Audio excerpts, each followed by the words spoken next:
On today's show, how addressing overlooked liability insurance can make your services distinctive. Part 3 of this week's series on business asset protection with author and attorney Ike Devji. Hi everyone, I'm Steve Savant, syndicated financial columnist and contributing author to Backroom Technician. Let's get down to business.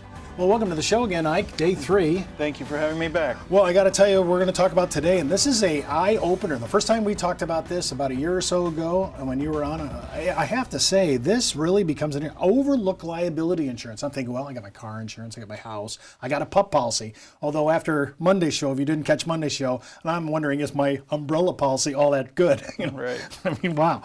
Talk about some of the things that people are, and this really struck me. I understand malpractice insurance, again, for patients who would sue the doctor. I get that. Or even an advisor. Or an advisor. Right. So I'm all over that, but I was really surprised that I think I heard you, or I read one of your articles, you just said, that is in the minority. It's not patients that sue doctors, it's their employers that sue doctors. Or, I'm sorry, their employees. Well, that certainly is part of it. You're correct. I think that for those of us who work with physicians, and this is not just a conversation that's related to physicians, it's related to anyone that you or I, as an advisor, deal with that owns a business or has C-level responsibility, or is in a position of authority, and who has some legal authority at the end of the day over the operations of the business. Doctors tend to be myopic in their own assessment of risk, if we're talking about doctors for just a moment. And I actually have, when I teach doctors all over the country, I teach at medical conventions and things, as you know, on this issue. I have a little slide that has a doctor with one single eye in the middle of his head, and I call it risk myopia, as the condition that I've diagnosed with doctors, where the only thing they are worried about is a malpractice exposure from a patient. And as somebody who does this every day, I will tell you that yes, of course, that is a real and significant exposure. The problem that we are having, and that what we're educating advisors and clients about, is that it's only one of about 5 or 6 major sources of exposure. Another one that you mentioned is employee lawsuit exposure. And the average business in this country right now is 5 times more likely to be sued by someone who works for it than for any other reason. We're seeing the average sexual harassment verdict, as just one example, is pushing $500,000. Now, I don't care how successful your business is, that's a big hit if you have to if it comes out of pocket. And it's not going to be covered by either, in most cases, the business's general liability insurance, which is what we think of as slip and fall insurance, right? Somebody comes into your office or your parking lot or into your building and gets hurt, and you have some insurance to cover that.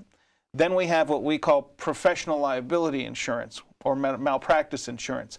Could be a doctor, could be a lawyer's office, could be your office as a financial advisor, where we have E&O type insurance, right, in case we don't do something right, or there's some act or omission. So we all get that those are the 2 basics.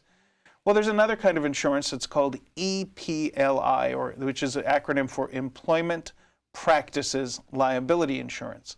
And that insurance specifically addresses the costs of defense, which you and I have discussed can be 6 figures instantly in today's litigation environment.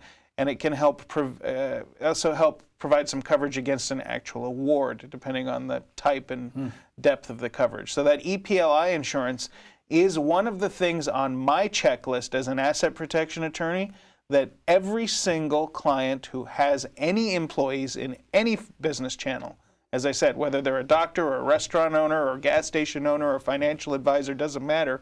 You got people working for you, you should have that insurance, and it should be coupled with a professionally drafted employment manual.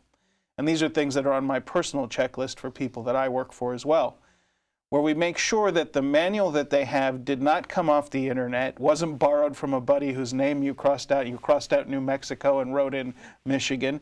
And believe it or not, we see some of the most successful and sophisticated people in the country making that mistake every day, where we will say, where did you get this manual? Did you get it free off the internet, or was it drafted by an attorney who understands the laws in your state? So there are issues per state, even on the employment protocols and the rules of engagement. Absolutely. Well, EPLI now, that's another property casualty insurance, correct? That's what we were talking about. That's the employee lawsuit and insurance. coupled with so this is a very important issue because it's going to lay out some of the protocols and it's going to cover areas you and I never would have thought of.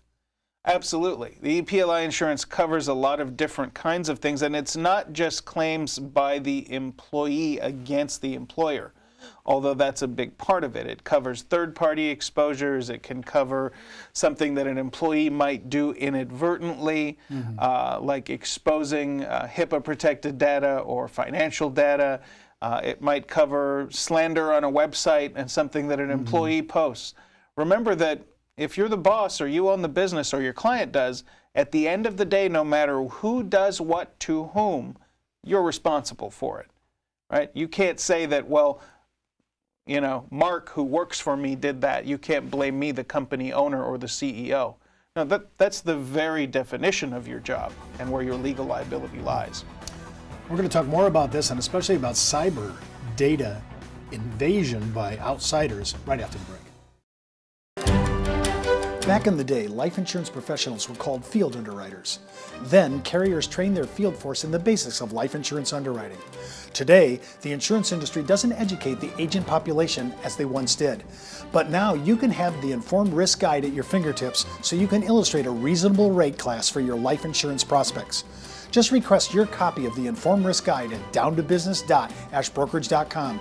It's free from Ash Brokerage, the practice enhancement company. Well, welcome back, everyone. And Ike, I'm talking about data breaches, cyber breaches.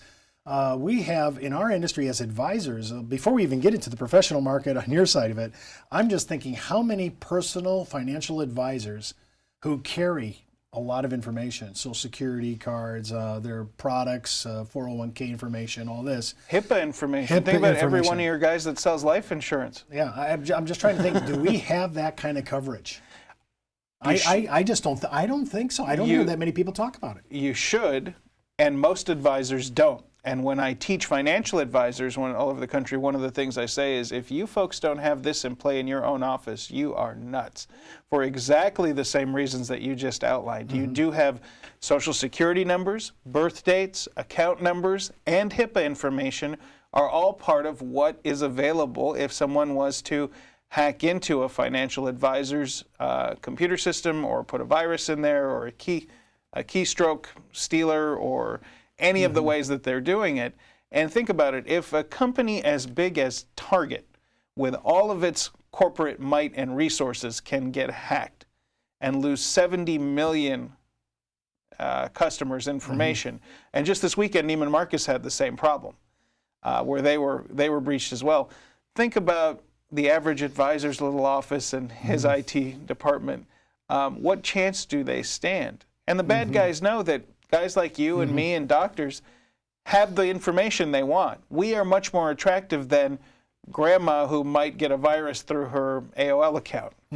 I mean, we are the bank, so to speak, that cyber criminals want to rob. So is this relatively a new insurance policy, or has this been around for a little while? It's been around for a few years, and we certainly make physicians buy it, and we make anyone who handles a client or patient financial or HIPAA protected or any other confidential information. Is this a pretty expensive insurance to have? It's not expensive at all, and that's really part of the heartbreaking part about it, is when we see people who've had an exposure that they could have mitigated for a really low amount of money. Absolutely. Well, let's just talk about this, because I see a play here for us. Advisors are sitting there probably listening to this and saying, wow, I have liability here, I have exposure, and it's my duty to cover this. So I go out and I buy this for my own practice, which I want to do. In turn, when I'm in front of a high-end client or a business client, I'm saying, I had to do this because I carry data. You have the same exposures. I have to recommend this to you. I have a part of my team as a PC agent who can help you in this regard. I see this as another strategy to get in and talk about it, and then talk about the wares and the products that I want to talk about by bringing something that I just bought myself and put the specimen policy in front of my client. I think that's a phenomenal idea, Stephen. I mean, really, that's at the root of everything that we're talking about together all week. Is, are we talking about things that are repelling sales conversations where we get as advisors, I think it's really easy to get caught up on, you need to buy life insurance, and you need to buy this, and you need to buy that, right? And that's all the client is hearing. And what we maybe don't do as good a job at communicating is the solution and the risk mitigation that we are trying to offer them through these things. We need to talk about the result as much, if not more, than the solution. And we need to educate clients on what the exposures really look like. And remember that, yes, it's about protecting financial data, HIPAA data, personal information like birth dates and social security numbers, all of those things, account numbers. But there are also a number of other things that can happen through electronic media, including libel and slander and trade secrets and intentional interference and all of these different things that are covered under the wider scope of some of these cyber liabilities policies as well. So yes, from my view, the core purpose is to give you liability coverage if you lose or have that information exposed. But there's a lot of other neat detail under there that people are going to be surprised when they investigate it. And these are things that are going to potentially wipe your clients out if they aren't addressed. And yourself, if you're an advisor.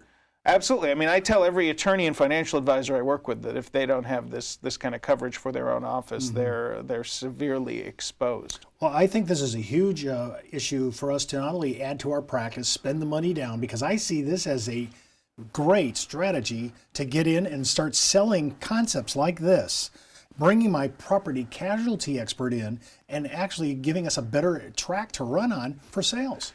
You're 100% correct. I mean, like I said, I mentioned that I work with top producing advisors through the broker-dealers, and they bring us in, or they bring me in to teach them and train advisors to have these conversations, because to attract, serve, and retain high net worth physicians and business owners and other people in this really competitive environment that you folks are in, you really need to be the educated solution provider.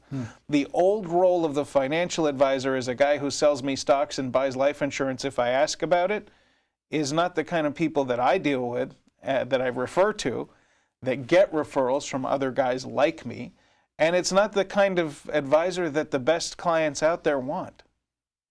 So when I'm looking at these are some of the these are the most common insurance that should be in place, but they're almost always overlooked. Sure, there are a number of others on our list. Give me one more before we close out our segment, because this is we give big to the top three. What's another one? Well, D&O insurance, which is directors and officers insurance. And many clients don't realize, the clients that we deal with, as I said, in many cases are principals, right? They are the doctor that owns and runs a practice, or they are the guy that owns the construction company, or whatever that person does. They have professional liability and coverage in place in case there's an E&O claim. The D&O claim covers a wide range of other exposures that our clients face as directors and officers, C-level executives, decision makers, and board members. Remember that many of the successful people that we deal with have liability not only for their own business, but through service at their church or synagogue or school board or a charitable foundation. All of those things have exceptionally onerous legal ramifications. I want to spend a whole segment, a whole show on this, because I think this is a huge exposure to our clients, and I really want to talk about this and unpack this idea. That's all the time we have for today, but remember, before moving forward with any of the ideas we've talked about, always consult your tax advisor, your legal counsel, or your broker-dealer compliance officer. And don't forget, you can view all our past episodes right on downtobusiness.ashbrokerage.com. And remember, you could be wiser as an Ash Brokerage advisor. We'll see you tomorrow.